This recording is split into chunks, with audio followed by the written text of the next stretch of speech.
বাংলাদেশ তোমরা গদ্দার বা বাংলাদেশকে গদ্দার বলা হচ্ছে এবং পাক সেনা আধিকারিকের তরফ থেকে, শীর্ষ সেনা আধিকারিকের তরফ থেকে বলা হচ্ছে। আপনি প্রথমে পুরো বিষয়টা কিভাবে দেখছেন? ইকুয়েশনটা কিভাবে চেঞ্জ হচ্ছে বা আদৌ চেঞ্জ হচ্ছে নাকি? একটা তো কমন এজেন্ডা রয়েছেই ভারত বিরোধিতা, সেটা পাকিস্তান বাংলাদেশের দুই তরফেই কিন্তু ভারত বিরোধিতার এজেন্ডা কমন, কিন্তু তারপরেও এই যে গদ্দার কথাটা বলা হচ্ছে, এটা কেন? শেখ মুজিবুর রহমানকে গদ্দার বলা হলো, উনি কি একলা ছিলেন? মৌলানা ভাসানীকে, তাজউদ্দিনকে, লক্ষ লক্ষ লোক যারা 1971-এ যারা মুক্তিযুদ্ধ করলেন, ওরা কারা? ওরাও গদ্দার। আজকে তো বাংলাদেশ একটা সার্টিফিকেট পেয়ে গেল। এরা কি মীর জাফরের সন্তান? বাংলাদেশের 17 কোটি ভাই বোনরা মীর জাফরের সন্তান। কে বলছে?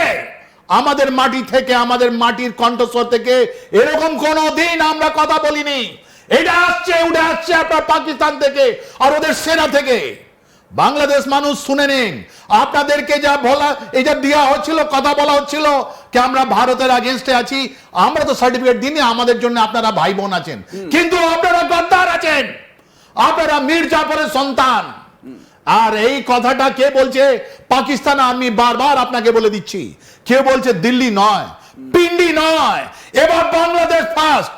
তাহলে আপনাদের কাছে যদি একটা ভিডিও থাকে বুঝে দিন কি বাংলাদেশ পাকিস্তান জিন্দাবাদ আগে হচ্ছে। আমি এবারে আমাদের দর্শকদের দেখাবো কে বলছেন এটা। যেরকম স্যার বললেন, পাকিস্তানের একজন বড় সেনাকর্তা, ডিজিআইএসপিআর আহমেদ শরীফ চৌধুরী, জেনারেল আহমেদ শরীফ চৌধুরী, যাকে অপারেশন সিন্দুরের সময় অনেক বড় বড় কথা বলতে দেখা গিয়েছিল ভারতের বিরুদ্ধে, কিন্তু টাই ফুস হয়ে যায় যে আমরা যখন প্রমাণ দিই, একটার পর একটা প্রমাণ দিই, এবং সোশ্যাল মিডিয়াতেও এদের হালত এত খারাপ হয়ে গিয়েছিল যে এরা মুখ দেখাবার জায়গায় ছিল না, কিন্তু তাও এরা বড় বড় কথা বলে।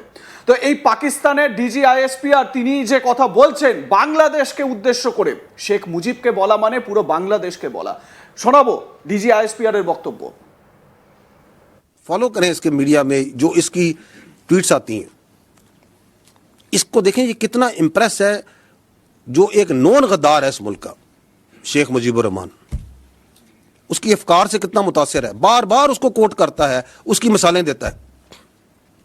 उसको क्या प्रॉब्लम है कि वो ये कहे कि जो फौज के साथ बैठ के कोई वर्कशॉप में बैठेगा वो गद्दार है? He has absolutely no problem because that is what he believes.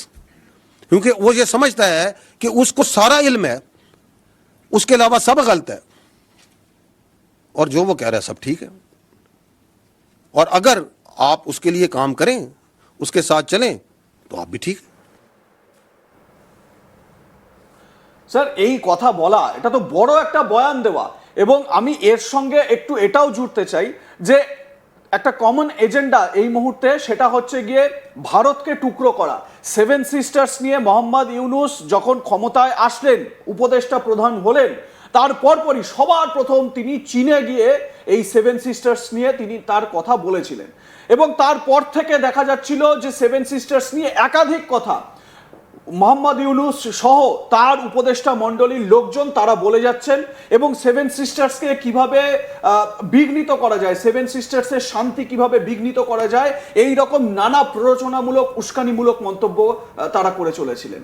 এবারে বাংলাদেশ তো বোঝার সময় এসে গেছে যে ভারত তাদের বন্ধু নাকি অন্য কেউ তাদের বন্ধু। কিন্তু পরিস্থিতি হচ্ছে যে বাংলাদেশ কি বুঝবে যে ভারত সত্যি বাংলাদেশের উন্নতি চায়, ভারত সত্যি বাংলাদেশকে একটা ডেভেলপড একটা নেশন হিসেবে দেখতে চায়, প্রতিবেশী দেশ হিসেবে? অ্যাকচুয়ালি আমার প্রধানমন্ত্রী পার্লামেন্টে বলেছেন, অটল বিহারী বাজপেয়ী বলেছেন কি তুমি বন্ধু চেঞ্জ করতে পারো, প্রতিবেশী চেঞ্জ করতে পারো না। বাংলাদেশ আমাদের সঙ্গে ছিল, থাকবে, আছে আর থাকবে, রাইট? আমরা চাই, আমরা তো ওদেরকে মাটি দিলাম, ফেরত দিলাম। আমাদের বিদেশ মন্ত্রী সুষমা স্বরাজ গিয়ে মাটি দিলেন ওখানে, যেখানে একটা ছুঁচোর নোকের মতো মাটির জন্য মা ভারত হয়ে যায়। ওই দেশের লোক এত সম্মান দিয়েছে।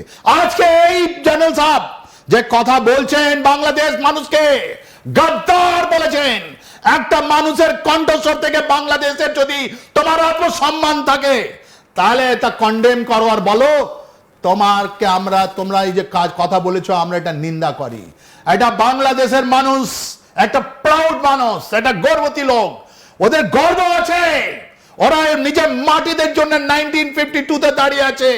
ওরা 1971 দাঁড়িয়েছিল, ওরা ডিসেম্বর 1970 দাঁড়িয়েছিল, আর 71 থেকে আজ পর্যন্ত ওরা দাঁড়িয়ে আছে। কোনোদিন কাউকে সারেন্ডার করেনি, কোনোদিন কাউকে এরকম বলেনি কি ওরা গাদ্দার আছে। একটা পাকিস্তান আর্মির একটা রেসপন্সিবল লেফটেন্যান্ট জেনারেল আজকে ইন্টারন্যাশনাল ফোরামে গিয়ে বলছেন তুমি তো গদ্দার, শেখ মুজিবুর গদ্দার, এই মৌলানা ভাসানী গদ্দার, তাজউদ্দিন আহমদ গদ্দার, যত লোক ছিল গদ্দার। হ্যাঁ, গদ্দার তো আছে ওর মধ্যে, ওদের কান্ট্রির মধ্যে, এর মধ্যে কোনো সন্দেহ নেই, কিন্তু ওটা ওদের দেশের বিষয় আছে। কারো ওদের দেশকে গদ্দারি করলো, যার মধ্যে জিয়াউর রহমানও হতে পারেন, যার মধ্যে খন্ডাক হতে পারেন, কিন্তু ওটা ওদের নিজের কথা, আমরা কেন বলতে যাব?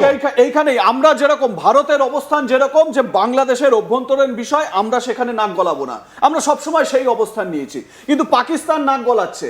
আপনার কি মনে হচ্ছে না যে এই যে DGISPR এর যে কথা, সেই কথার মধ্যে থেকে পরিষ্কার যে বাংলাদেশ সেনা, ISI তারা এখন পুরো বাংলাদেশকে কন্ট্রোল করছে? অ্যাবসলিউটলি। ওদের যতগুলো মিটিং হচ্ছে, যতগুলো ফাংশন হচ্ছে, এই মোহাম্মদ ইউনূস যখন দেখে 7 সিস্টার এক কথা বলেছেন, তারপর থেকে আপনি দেখবেন বিএনপি হোক বা জামাত হোক, বারবার ওরা উস্কানি দিয়েছে, বারবার ওরা কথা বলছে 7 সিস্টার। কি কথা করা হলো ওদের এগেনস্টে, রাইট? এই যে NSA লেভেলে একটা টক হলো, কথাবার্তা হলো, এই দেখুন তারিক রহমানের সঙ্গে ঘুরে বেড়াচ্ছেন আজকে লন্ডনে, রাইট?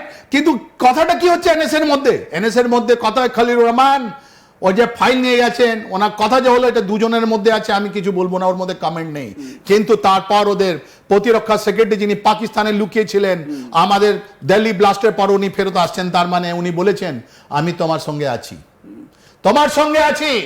এই যে তারিক রহমানের ছবিটা আপনি দেখছেন মোহাম্মদ ইউনূসের সঙ্গে, তাহলে আমি মোহাম্মদ ইউনূসকে কোশ্চেন করছি, একজনের মা, সব থেকে বড় যে জন্ম দেয়, আজকে মা আজকে তো পুরো একটা ওতে আছেন, হসপিটালে আছেন, তাহলে আমরা তারেক রহমানকে নিয়ে স্পেসিফিক ভাবে আলোচনায় আসব, কিন্তু তার আগে একটু আমাদের দর্শকদের এটাও দেখিয়ে দিই, কারণ তাদেরকে বলেছিলাম আজ তাক বাংলার স্ক্রিনে আপনারা দেখেছেন বাংলাদেশের প্রাক্তন সেনা কর্তারা তারা প্রেস ক্লাবে, সেখানকার জাতীয় প্রেস ক্লাবে বসে ভারত বিরোধী কিরকম মন্তব্য করছেন, ভারতকে টুকরো করার হুঁশিয়ারি দিচ্ছেন তারা, এবং ভারতকে টুকরো টুকরো করতে হবে। এবারে আপনাদের দেখাবো প্রাক্তন ব্রিগেডিয়ার জেনারেল বাংলাদেশের আব্দুল্লাহ আমান আজমি, তিনি বলছেন যে কায়ামত পর্যন্ত আমরা শান্তি পাবো না যদি ভারতের 7 সিস্টার্সকে টুকরো টুকরো না করা হয়। কত বড় আস্পর্ধা ভাবুন। একবার শোনাবো বাংলাদেশি সেই ব্রিগেডিয়ার, প্রাক্তন ব্রিগেডিয়ার জেনারেলের বক্তব্য। ভারত যতদিন টুকরা টুকরা না হয়ে যাবে, কিয়ামত পর্যন্ত তারা বাংলাদেশকে শান্তিতে থাকতে দেবে না। আমাদের গণমাধ্যম, আমাদের সাংস্কৃতিক অঙ্গন, আমাদের বুদ্ধিজীবী এবং পার্বত্য চট্টগ্রাম